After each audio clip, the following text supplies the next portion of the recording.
Israel gave me everything. I'm the product of peace between Jews and Arabs, and how Jews and Arabs can live peacefully side by side together as brothers and sisters. My name is Sophia Khalifa, and this is my story. I'm a Muslim Arab growing up in Israel. I'm a mother of two, and I have a master's from Stanford University. I was born to a Muslim family in Israel. My mom is a single mom. I have 8 siblings. My dad has 2 wives in parallel, and my mom decided she didn't want to live with his wife in the same house and didn't want to be in that village. And she went and moved to Nahariya. This is the Jewish town in northern Israel where she raised us, 9 children, on her own. We were supported by the welfare in Israel, by the welfare system, because otherwise my mom would not be able to provide. Israel is a very beautiful and strong multi-ethnic democracy. Around 20% of the population are Arab Muslims, like myself. We also have Christian Arabs, we have Druze. The Arab citizens of Israel receive equal rights. They get welfare, they get education, they get healthcare, they get all the rights, the protection, anything that a Jewish citizen would get.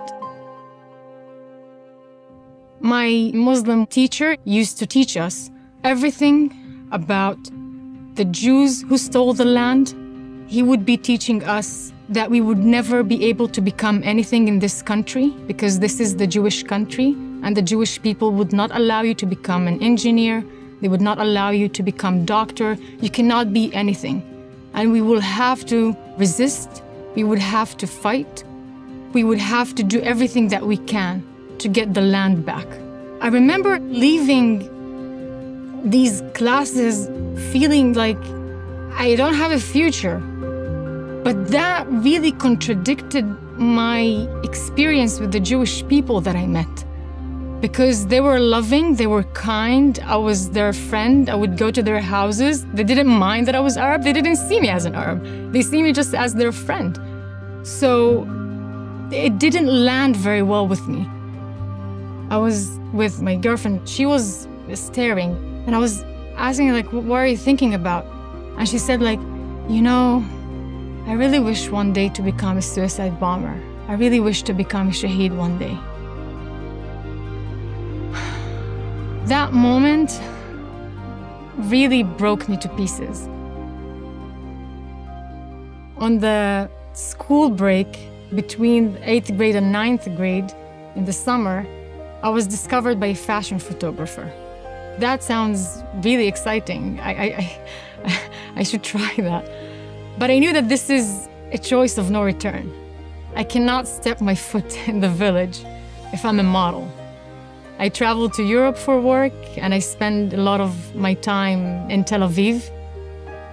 My uncle, my mother's brother, he threatened to cut off my head for dishonoring the family. And he obviously could not do that because we live in Israel, and Israel protects women. When he said that to my mom, she told him, "You won't even touch a hair on her head." I felt so empowered by her. And I wanted to send this message to all the Arab girls that you can be anything that you want. You can pursue any path that you want. It's very important to note that Israel pulled out of Gaza completely, unilaterally in 2005. They uprooted all the Jewish citizens who used to live in Gaza. All of them. All of them were taken out forcefully. After 2005, there was no Jew alive or dead in Gaza. They even take out the graves of the Jewish people because they didn't know what is going to happen to the graves. And this was a test case to see how a self-governing Gaza would look like. Gaza is a very fertile land. They had greenhouses that used to export flowers to all of Europe. And the hope in Israel was that we're hoping that Gaza can become the Singapore of the Middle East, this tiny country that has this very good economy with all the greenhouses, and they have the most beautiful beaches in the region, and they can go and fish, they can build, we're going to help them in tech. This is our path for peace. Days after the Jews, left Gaza, Hamas went and burned out all the greenhouses. They burned everything to the ground because this was the Jews' greenhouses before. If people care about Muslim lives or any Palestinian lives in Gaza, you first and foremost want to make sure that their leadership cares about them. And Hamas is a sovereign government of Gaza. It's a terror organization that hijacked the Palestinian people for their own religious cause of transforming the Middle East and the entire world into an Islamic state. Palestinians don't have the right to say the truth. They cannot openly speak about the atrocities that Hamas is doing to them. If they speak against it, they're dead. People keep saying, if you're calling Hamas a terror organization, this is Islamophobia. No, this is not Islamophobia, this is the fact. I love Muslim people, I'm a Muslim. My family is Muslim, and I'm still condemning what Hamas did. Why people cannot see the truth about this situation? A lot of these people come from a reality that they teach you from a very young age to hate the Jews. The Jews stole the lands to the Palestinians. The Jews are responsible for all the atrocities in the world, and we just need to destroy them. So some of the people are brainwashed, and they're sometimes blinded to their own anti-Semitism. They say, I'm not anti-Semitic, I'm anti-Zionist. Now, what does that mean? It's like saying, I'm for women, but I don't think they should have rights. Because Zionism means that you believe in the Jewish people right to have a state where they're safe and free from persecution, right? So how can you stand for the Jews and not wanting them to be able to defend themselves? And the other side, I think it's like a herd of sheep who are just like following whatever sound good to them. And they think that Hamas is the weak part, Israel is strong, and thus we need to support the weak. The weak could be a terror organization. And they're not that weak after we saw what they were able to do on October 7th. The everyday American should care about this because the West is going to be next. Israel is just the first.